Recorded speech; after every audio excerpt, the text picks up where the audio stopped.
मान लो आप प्रदोष का व्रत नहीं कर सकते, आप अगर व्रत नहीं कर सकते तो प्रदोष के दिन, प्रदोष काल में शाम का समय सूर्य अस्त का कुछ पल, कुछ घड़ी के पहले से लेकर बाद तक का प्रदोष काल के अंतर्गत आप शंकर जी के मंदिर में जाकर एक लोटा पानी, 5 बेलपत्र भी अगर समर्पित करते हैं तो संपूर्ण प्रदोष का फल आपके भाग्य में सफल हो जाए। प्रदोष काल में लगाया गया दीपक 5 स्थान पर फल देता है। पहला स्थान, अगर हमको या हमारे परिवार में किसी को काल सर्प दोष है तो हमारा प्रदोष का लगाया गया दीपक कहीं पूजन मत कराओ, वो दीप जलाने से ही काल सर्प दोष समाप्त होता चले जाता। दूसरा स्थान, पितृदोष।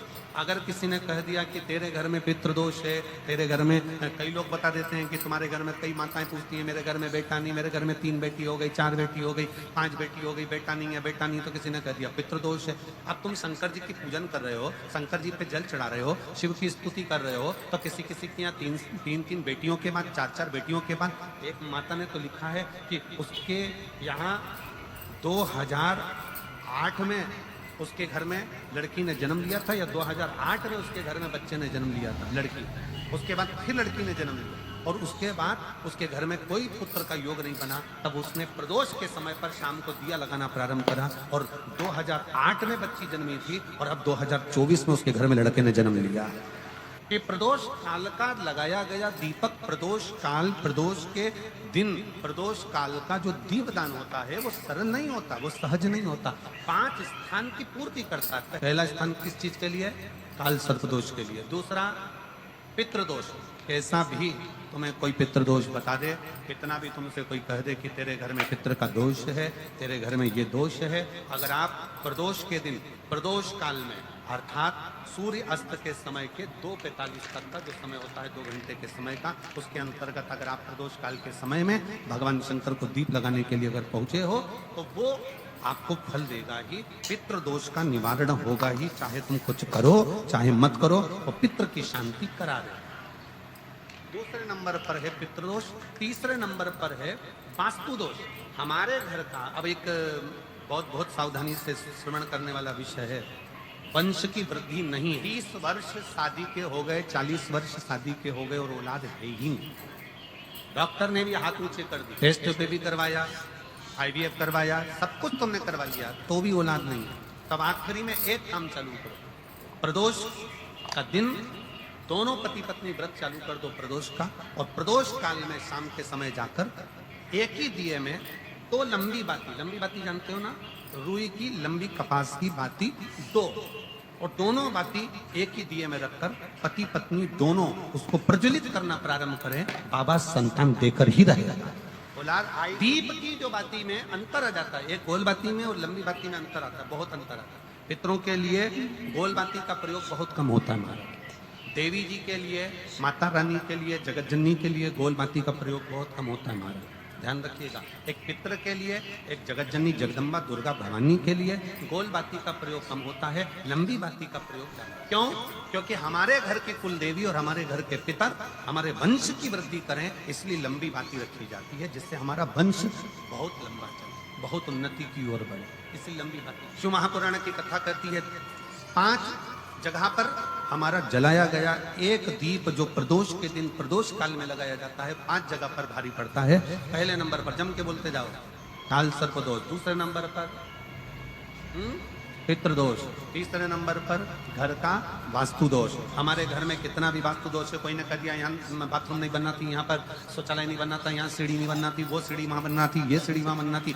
तुम पूरा घर तुड़वा के देख लो, उसके बाद में जैसा वास्तु वाले हैं वैसा करा कर देख लो, उसके बाद भी तुमको शांति नहीं मिले तो समझ लेना कि तुम्हारे घर में वास्तु दोष तो तुमने दिखाकर समाप्त कर लिया, फिर भी वो समाप्त नहीं हो रहा, तो प्रदोष काल का लगाया गया प्रदोष के समय का दिया आखिरी में वास्तु दोष को भी समाप्त कर देता है और उसमें भी फल प्रदान करता है। काल सर्पदोष, पितृदोष, वास्तु दोष।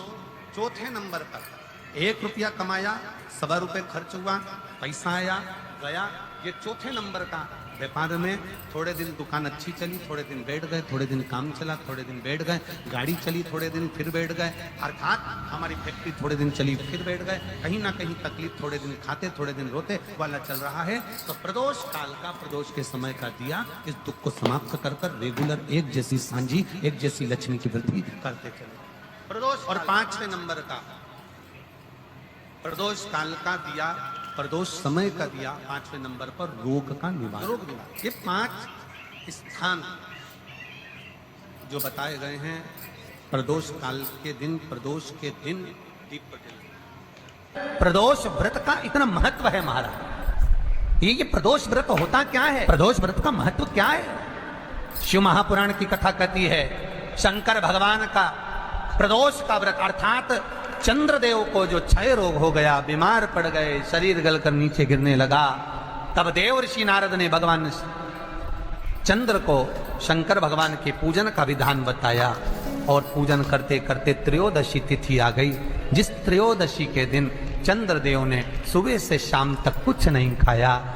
शाम के समय सूर्य अस्त के पहले चंद्रदेव ने स्नान किया, श्वेत वस्त्र धारण करे, और श्वेत वस्त्र धारण कर कर चंद्रदेव शंकर के शिवलिंग के पूजन करने बैठ गए।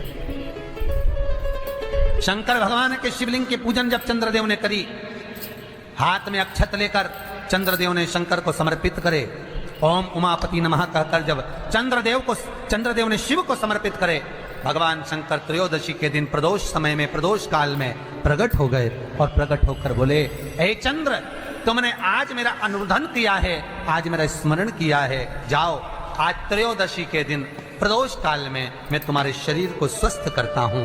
तब से ये प्रदोष व्रत प्रारंभ हुआ है महाराज। किसने करा है प्रदोष व्रत? भगवान विष्णु ने करा था। जब घोड़े का मुंह लगा, हयग्रीव अवतार, लक्ष्मी जी हंस दी थी तो घोड़े का मुंह भगवान विष्णु का लगा, तब भगवान विष्णु ने प्रदोष व्रत करा था।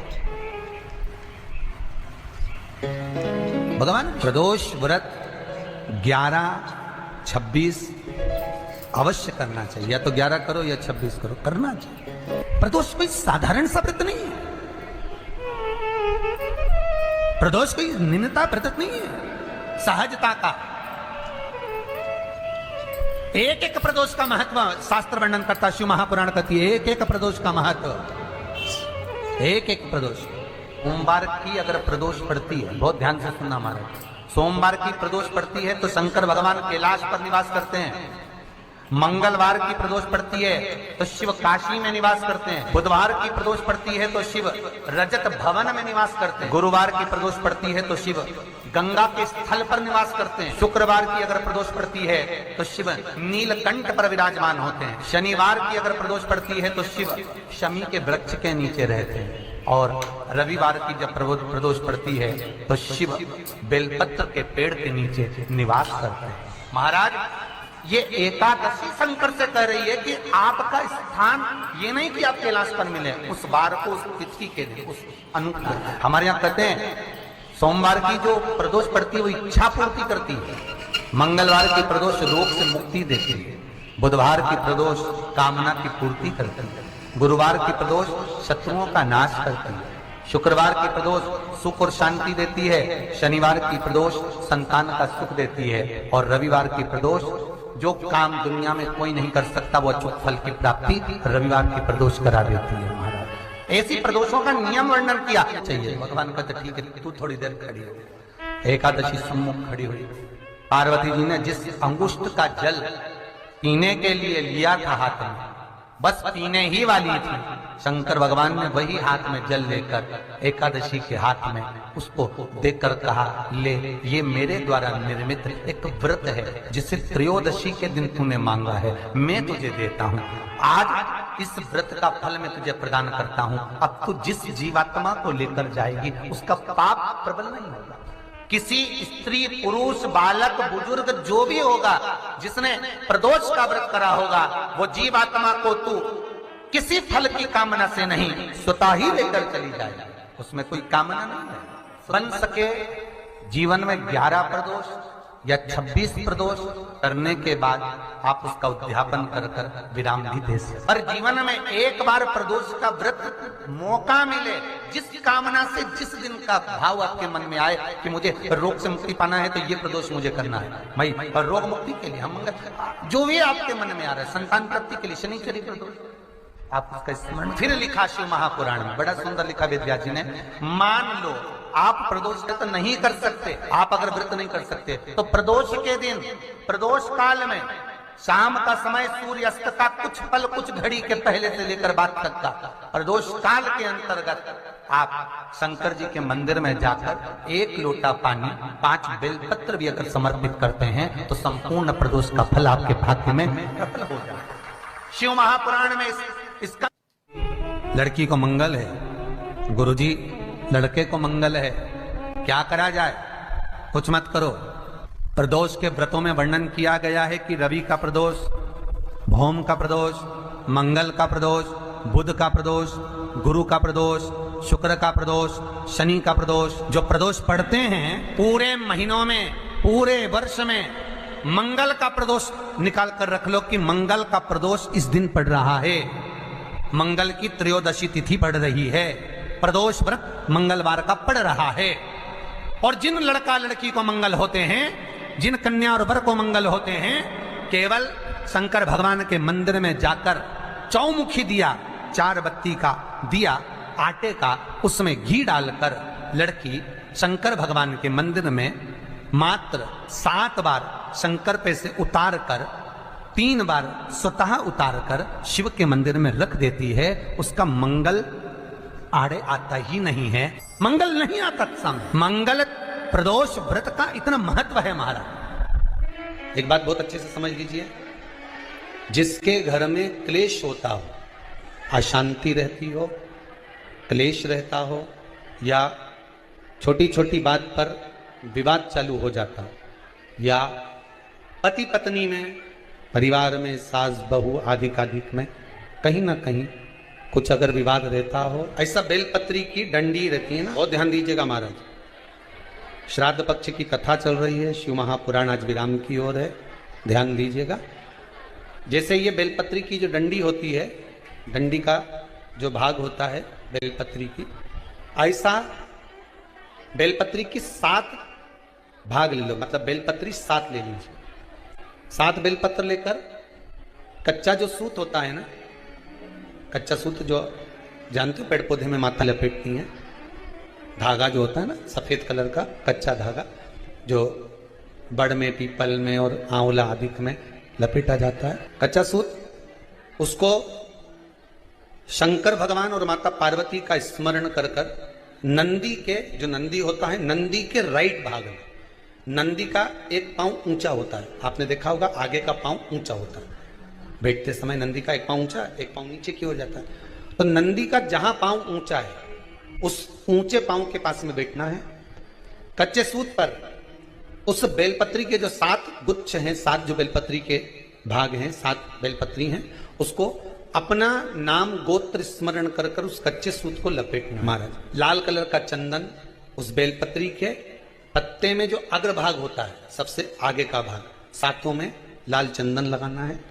महाराज उस चंदन को लगाकर आप प्रदोष के दिन, प्रदोष काल में शंकर भगवान को समर्पित अगर करते हैं तो जिस घर का गोत्र बोला है उस घर में कभी क्लेश नहीं हो सकता, उस शांति का उसमें क्लेश नहीं। एक धागा होता है पक्का धागा, एक धागा होता है कच्चा धागा, बहुत ध्यान दीजिएगा महाराज। पक्के धागे से नहीं लपेटना सफेद, कच्चा जो धागा पीपल में, बड़ में या आंवला आदि में जो हम लोग लपेटते हैं पूजन करते समय, वो कर। एक बात और आपको ध्यान दीजिए, अगर मान लो किसी पति पत्नी का तलाक तक की नौबत हो गई और तलाक नहीं कराना है, आपस में वापिस प्रेम बढ़ जाए, छोरी वापिस घर में रहे, बेटा उसको रखे, बहू रहे, आपस में प्रेम बढ़े, वो भले मायके चली गई हो, वो भले लड़का छोड़कर चले गया हो, अकेली रह रही हो और चाहती है कि मैं पति के साथ रहना है, तलाक नहीं होना चाहिए, हम दोनों में प्रेम रहे, वो संभाले मेरे को भी और मैं भी आदर करूं, वो भी आदर करे।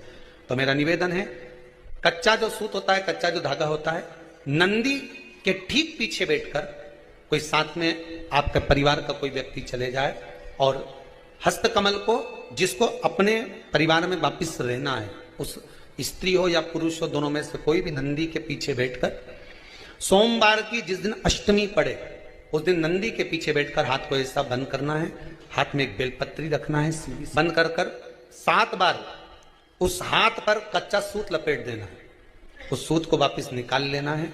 बेलपत्री के साथ में, और बेलपत्री को तो अपने पास में रखना।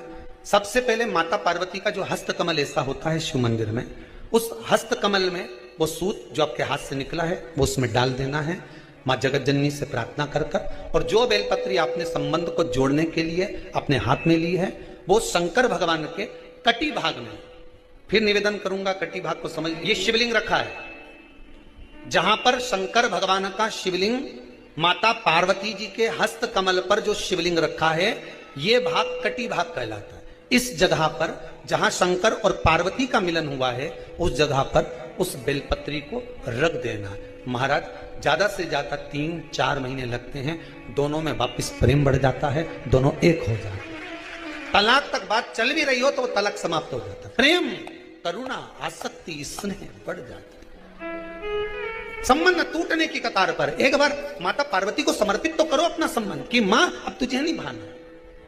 माना मैंने अपशब्द कह दिया होगा, माना मेरी गलती होगी, थोड़ी गलती उनकी भी होगी, पर दोनों की गलती है मां, अब इस संबंध को तुझे निभाना। जब कच्चा सूत माता के हाथ में रखो तब माता को विनती करना इस संबंध की डोरी अब तेरे को दे दी, दीन बंधु दीनानाथ मेरी डोरी, अब ये डोरी मैंने तुमको दे दी, अब ये संबंध आपको निभाना। एक प्रयोग जरूर कर देखना, जिस दिन घर में क्लेश हो रहा हो, भाइयों में आपस में झगड़ा हो रहा हो, देवरानी जेठानी में झगड़ा हो रहा हो, सास बहू में झगड़ा हो रहा हो और शांति हो ही नहीं रही, बहुत प्रयास कर लिया तुमने कि शांति नहीं हो रही, तो प्रयास करो प्रदोष के दिन एक बेलपत्र लीजिए, प्रदोष के दिन बेलपत्र लेकर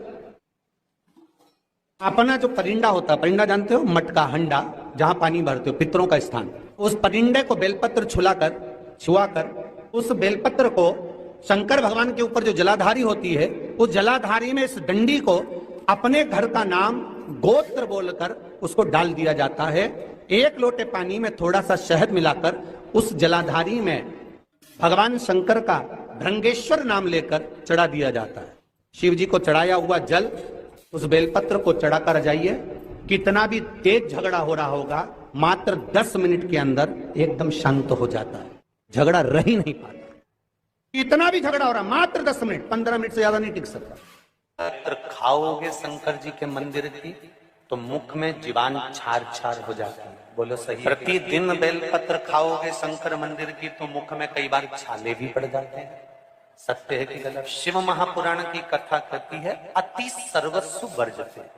आपको अगर बेलपत्र खाना है हफ्ते में 2 खाओ, हफ्ते में 3 खाओ। मुंह में अगर छार हो रहा है, छाले पड़ रहे हैं, तो बेलपत्र को, शिव जी की चढ़ी हुई बेलपत्र को सुखाकर चूरा बनाकर इतनी सी चुटकी भर खा लिए, पानी पी। लीवर गड़बड़ हो गया है, डायलिसिस चल रहा है, किडनी गड़बड़ हो गई है, डॉक्टर बोल रहा है कि डायलिसिस करवाना पड़ेगा, तो बेलपत्री के पीछे की जो डांट है इसको आप लोग तोड़ के फेंक देते हैं। वो बेलपत्री के पीछे की जो डांट है ब्रह्मा विष्णु महेश, समझ में आ रहा है आप लोगों को? बीच में जो डंडी दिख रही है आपको, इसके बीच में बड़ी पत्ती और 2 पत्ती के बीच में जो खाली जगह है, ये खाली जो डंडी है इसमें 33 कोटि देवी देवताओं का स्थान, इसका स्थान है 33 कोटि देवी देवता। इसलिए बेलपत्र चढ़ाते समय बेलपत्र को इस जगह से पकड़कर समर्पित किया जाता है कि 33 कोटि देवी देवताओं का स्पर्श कर ब्रह्मा विष्णु महेश का स्पर्श कर चढ़ाया जाता है। बेलपत्री के नीचे की जो डंडी होती है, ये 2 पत्ती से लेकर नीचे का जो भाग होता है, ये स्कंद पुराण कहती है इसमें 64 योगनियां और मेरी माता पार्वती का संपूर्ण जितनी शक्तियां हैं वो सारी शक्तियां इस डंडी के अंदर विराजमान होती हैं। इस डंडी के पीछे एक गोखरू होता है जिसको माताएं तोड़ देती हैं, वो जो टूटा हुआ गोखरू रहता है